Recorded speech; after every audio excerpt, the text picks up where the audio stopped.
Allahu Akbar, Allahu Akbar, Allahu Akbar, Allahu Akbar. Ashhadu an la ilaha illallah. Ashhadu an la ilaha illallah.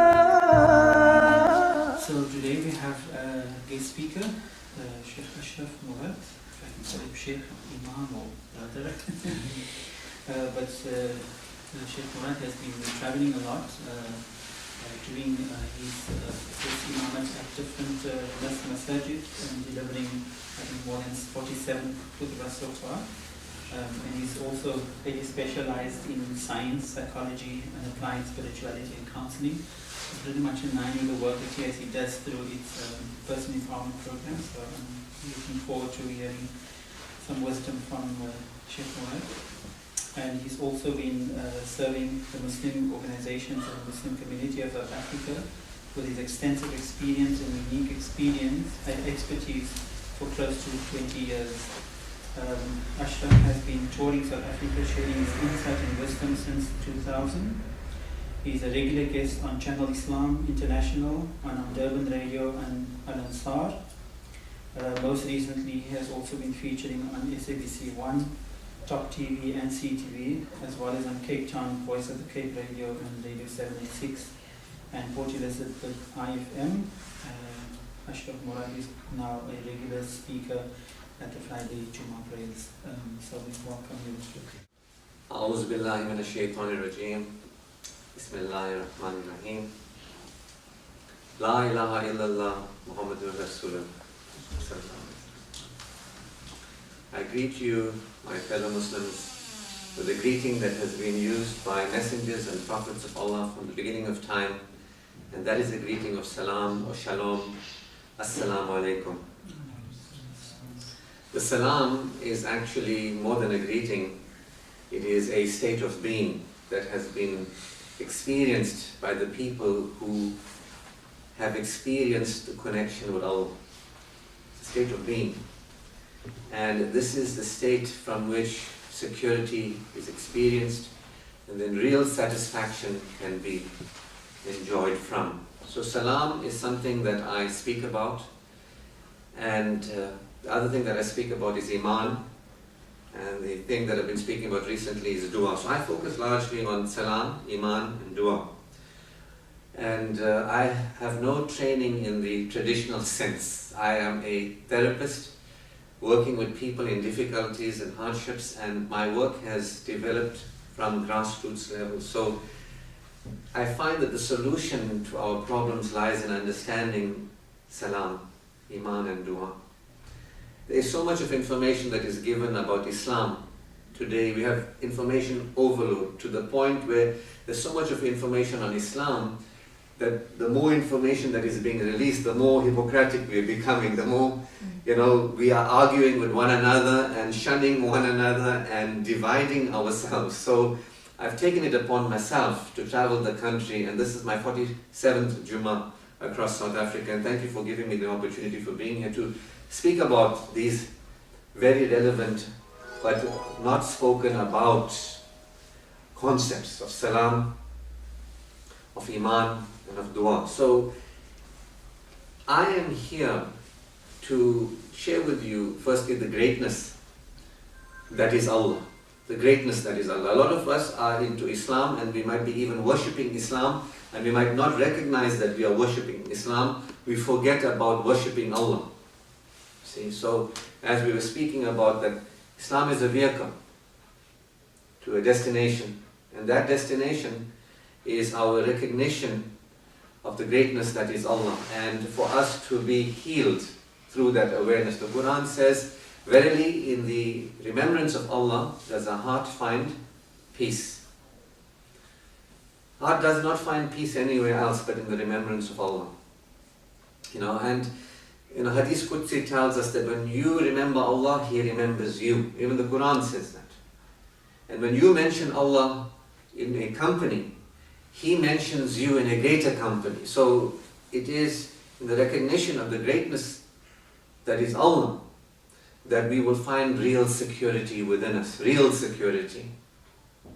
Not from feeling fearful and threatened, trying to find safety by acting and speaking and dressing in a certain way to call ourselves Muslims. So a lot of us are fearful and threatened by Allah.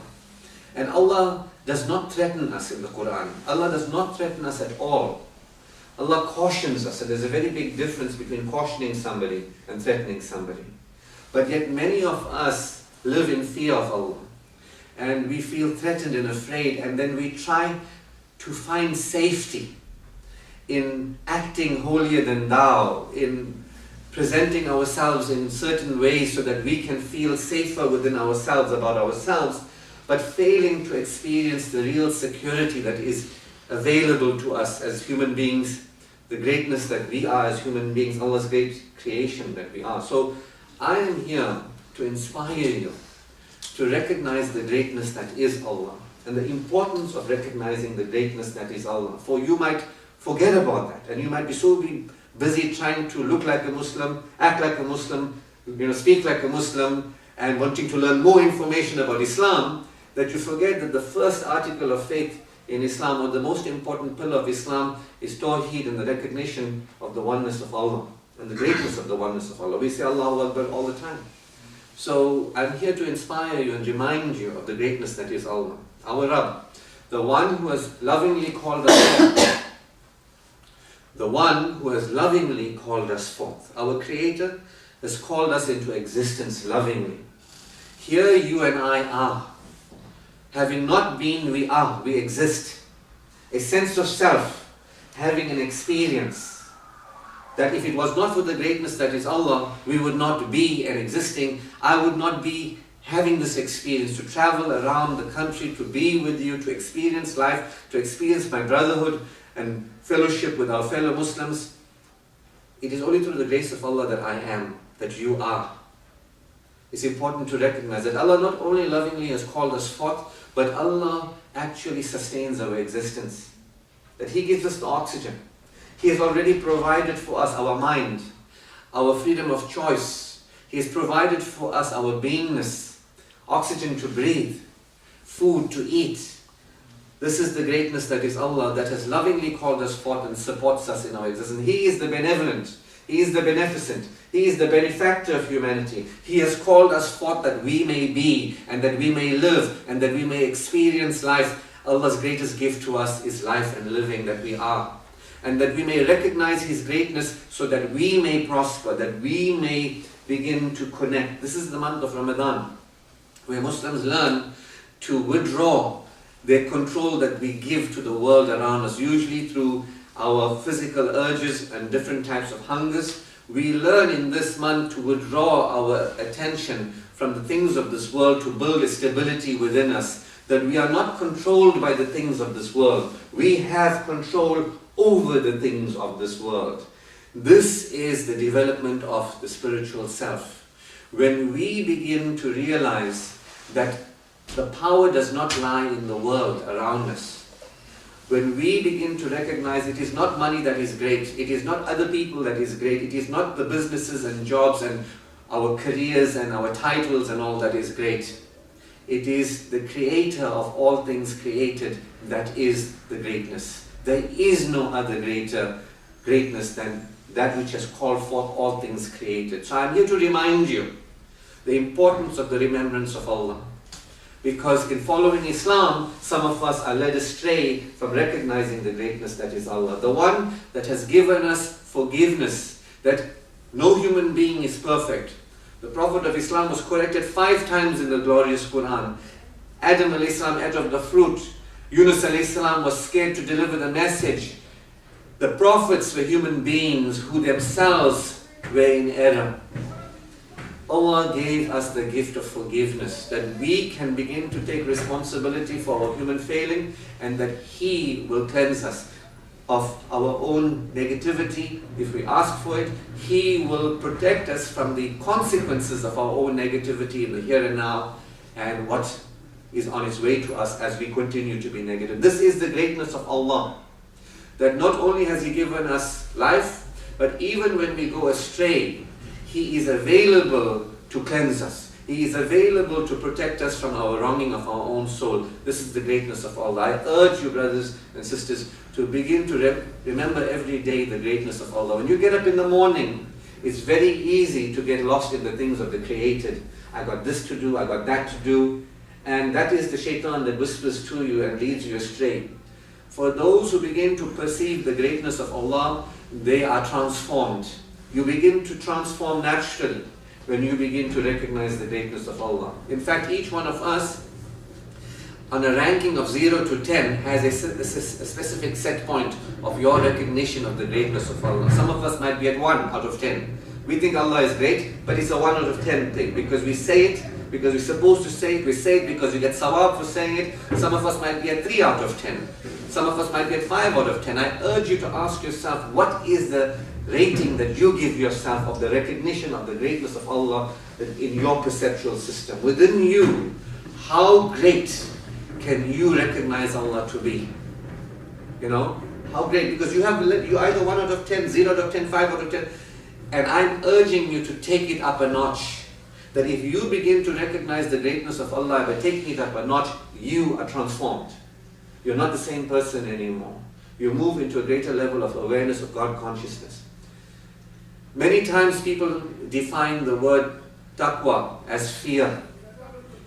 And many people have challenged me, and I went to the root word of the word taqwa. Taqwa means shield. It's a force field. It's not fear. Yusuf Ali translates it as fear. He did his best. He gave us the Quran in English at a time when there was no, such a available literature for us in English.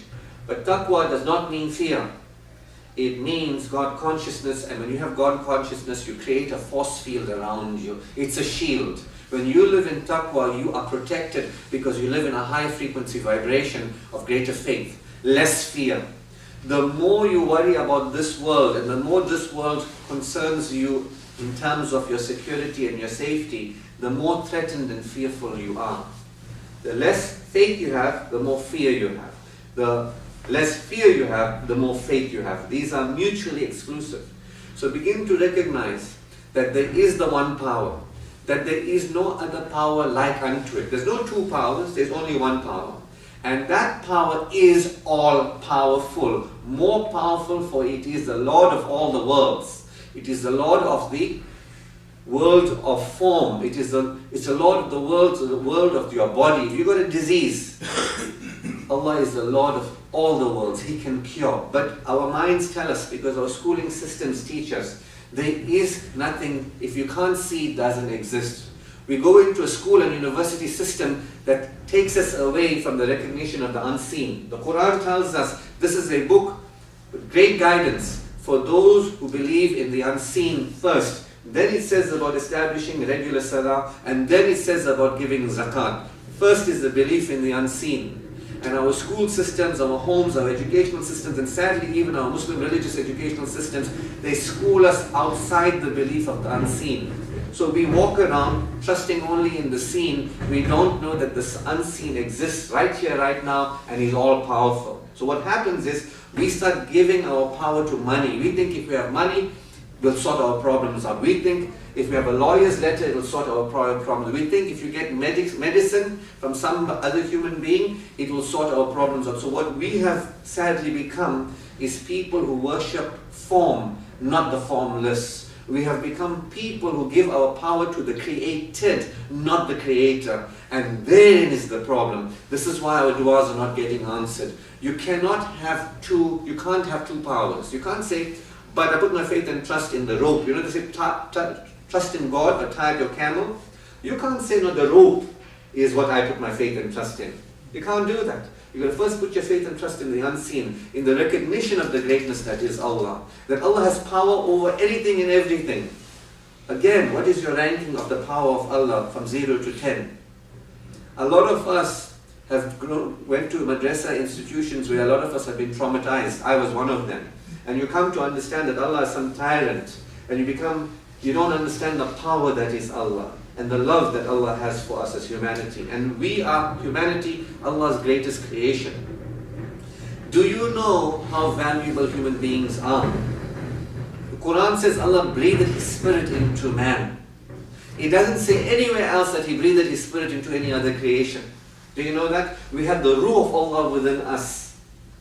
Allah asked the rest of creation to bow down in honor of humanity. He didn't ask humans to bow down in front of the angels.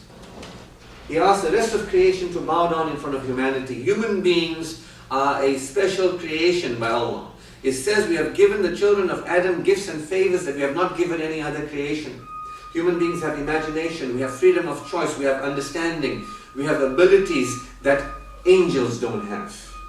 Yet we do not know the greatness of ourselves. Again, our school systems and our universities, they don't teach us how great we are. They teach us we are nothing unless we have something. Unless we develop our minds and get some degree, then you're somebody special. You are not told how amazing you are. You are amazing not because of what you have done to achieve the title of amazing. You are amazing because Allah has created us amazing. You are honorable because Allah has created us honorable. Not because of what we've done to become honorable. You and I, as we stand here, Quran says we have created you in the best of molds. Look at us, one another. Best of molds. We are amazing beings, but yet we do not recognize the greatness of humanity. We do not recognize our own greatness, and we do not recognize the greatness of our fellow brothers and sisters. In Islam, no human being can be judged in a sense of shunned or treated without respect in Islam. No human being. Sinner, saint, murderer, war criminal, they all have rights in Islam. Every human being has rights in Islam. You can't say, oh, he is a non-Muslim, so he has no rights. Doesn't exist. Every human being, no matter what, will never ever be stripped of rights in Islam because you are the great creation of Allah. Yet you fail to recognize it. So we have no right to judge ourselves and one another. We have no right to disrespect ourselves and one another. Yet we fail to elevate ourselves. And people start freaking out. What do you mean elevate us? We are the great creation of Allah. We are elevating Allah when we elevate ourselves, when we recognize what we are capable of. So I urge you to recognize the greatness of Allah. I urge you to recognize the greatness of yourself. You have an understanding on a scale of 0 to 10. What is the greatness of yourself? And remember, you're great not because of you earned the title. You're great because Allah created you great. You're an amazing being, higher than the angels. But you don't know. We don't know. We treat ourselves in a lowly way. We treat one another in a lowly way. It is only Shaitan that refused to bow down. Shaitan said he will lead us astray from the greatness that is Allah. He doesn't want us to see it. He will lead us astray from the greatness that is you and I. He doesn't want us to see our own greatness. The Quran says it is Shaitan that threatens you with insecurity and fear and causes you to behave in ways unseemly. It is Allah that offers you His blessings. It is Allah that offers you His forgiveness. It is Allah that offers you His bounties and wants prosperity for you. See, the greatness of the human being is something that we have to bring back to ourselves as we begin to recognize the greatness of Allah. The greatness of life, Allah's gift to us, an opportunity to be and exist and to live. And how you choose to live your life. Do you recognize how great it is? No, we don't. You get up in the morning, you go to work, forget about your loved ones, forget about everything, just insecure, trying to eke out an existence, go to bed exhausted at night, get up the next morning, failing to recognize the greatness of the life experience. We can see the most delightful sights, all praise be to Allah, in color. You know, when I get up in the morning, first thing I say is, La ilaha illallah. There is no power, there is no might, there is no comparison, but the one power that is Allah who has loved me into being, who has given me my sight that I can see in color. When I look around and I see color, I say thank you to Allah, I can see color. It's wonderful, blue, red. When I look and I see beauty, I say Allah, thank you. Thank you that I can see beauty in the world. When I listen and I hear beauty, I say thank you Allah for that. Because Allah has created the world for us. It says the heavens and the earth were created for your dominion. The Quran says, remember Allah standing, sitting and lying on your side. Look around you and say, Allah, that Thou has not created all this in vain. Glory be to Thee. So we fail to recognize the greatness of life and living and the opportunity that exists for us to live in love of ourselves and one another, for the opportunity for us to live in joy and fun and play and satisfaction. The Prophet of Islam ﷺ was a fun guy. He was a fun man. He had fun in the mosques. They would do recreation. They would wrestle. He would race his wives. He would play with children. They would hang off him, his grandchildren. Is a sunnah to have a smile on your face. Is a sunnah to be happy. Is a sunnah to enjoy yourself. Is a sunnah to experience satisfaction. Yet we don't know how to enjoy ourselves. Often in our places of worship, we are taught that joy is a bad thing. But joy is natural. And we're talking about natural satisfaction, healthy satisfaction and fulfillment. And hence, this is why we have become perverted.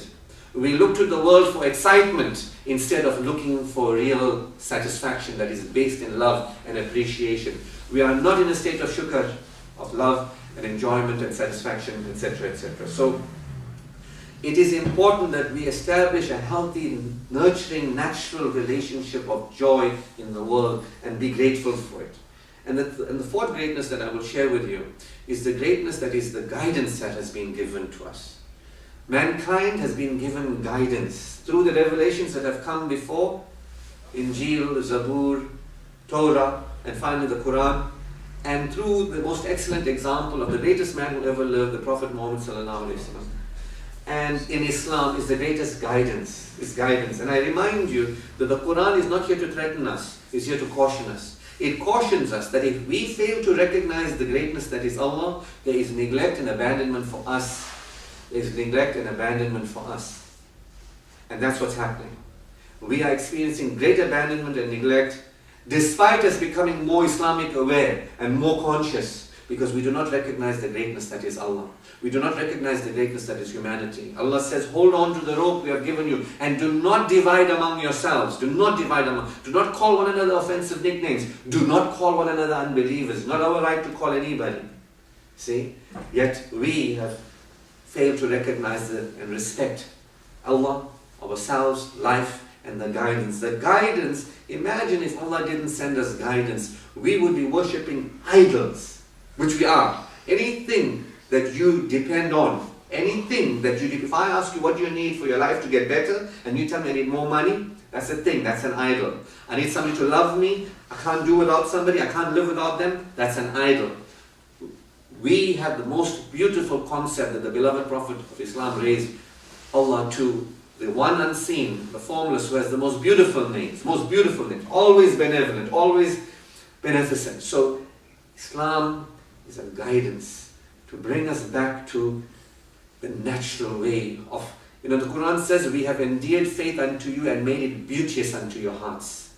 Beauteous unto your hearts. When you are in a state of connection with Allah, with yourself, with life, with the guidance, you don't want to hurt anybody, you don't want to harm anybody, you just want to love people, you want people to benefit.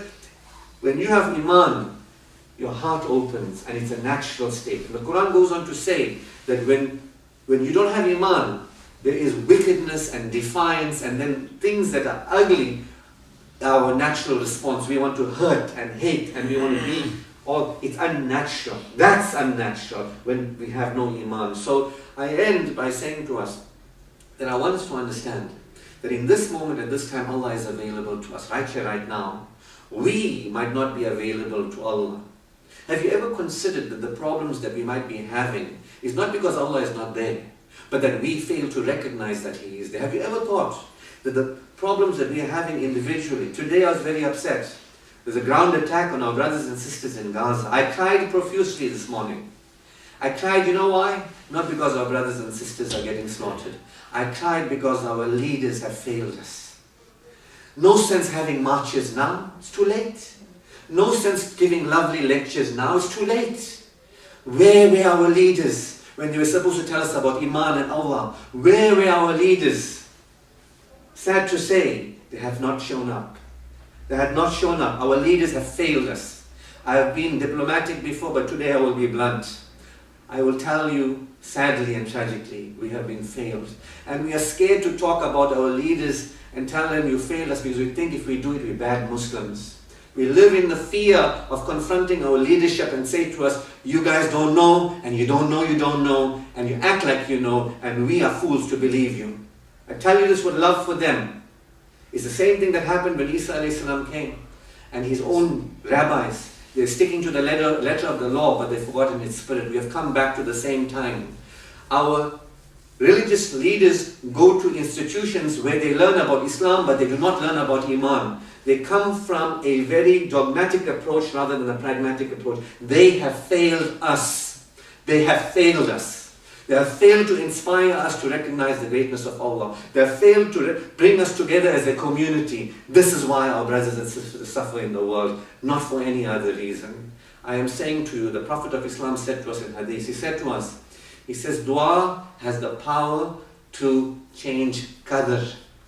Yet we are not taught about dua and how to make dua. Because you know why? They don't know themselves how to make dua.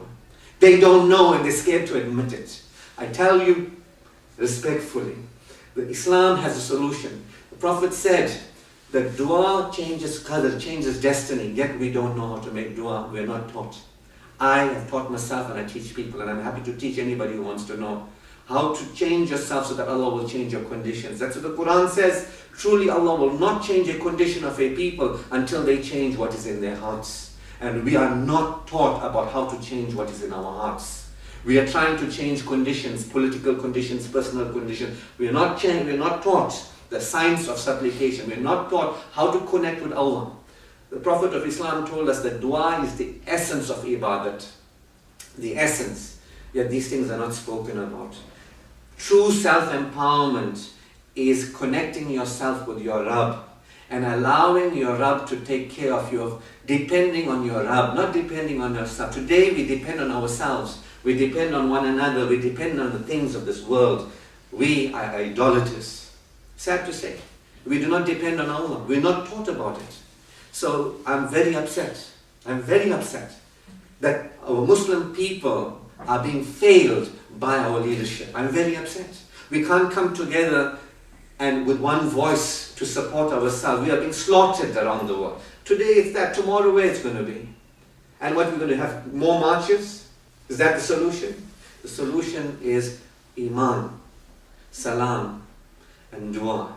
Connect to our Creator. That is where the power is, not where the oppressors have weapons. I end with Musa alayhi salam told the Pharaoh, boldly, even though he stammered and stuttered, he was told to tell the Pharaoh, all your power is no stronger than the power of a spider's web. And I tell you that, brothers and sisters, that the oppressors around the world, their power is nothing compared to the power of Allah.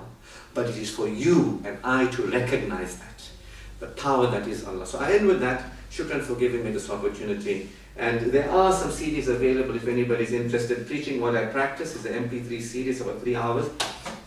And I have here the spirit of relationships, exploring a relationship with source and self, and supporting the experience of security and satisfaction. If anybody wants, I have a few copies available. So shukran and thank you again. And look, you want me to come back and address the people, to teach the people of science of supplication? No charge. I have said to almost every sheikh and imam around the country, when I've been on a platform, I said, call the people, free of charge, I will speak in your mosque.